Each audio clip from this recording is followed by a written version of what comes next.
আমার গার্লফ্রেন্ডকে আমি কিছু ইসলামিক বই গিফট করেছিলাম। নামাজ বাদ দিও না বন্ধু, এবারের চেয়ে ওপারের জীবন বেশি সুন্দর। আসসালামু আলাইকুম রহমতুল্লাহি ওবরাকাতু। হ্যালো বন্ধুরা, আপনারা সবাই কেমন আছেন? আশা করি সবাই খুব ভালো আছেন। এই লোকটাকে নিয়ে আমি আগেও একবার ভিডিও বানিয়েছিলাম। সেখানে আমি বলেছিলাম যে নিশ্চয়ই এই লোকটার কোনো গার্লফ্রেন্ড রয়েছে, নয়তো সে একজন আলেম হয়ে কীভাবে মাহফিল মঞ্চে গার্লফ্রেন্ড নিয়ে আলোচনা করতে পারে।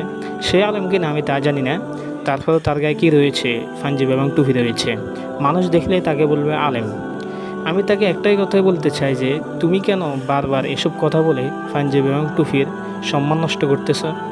এই পাঞ্জাবি এবং টুপি হচ্ছে আমাদের রাসূল সাল্লাল্লাহু আলাইহি ওয়াসাল্লামের লেবাস, পোশাক এবং ইসলামের বড় একটি নিদর্শন।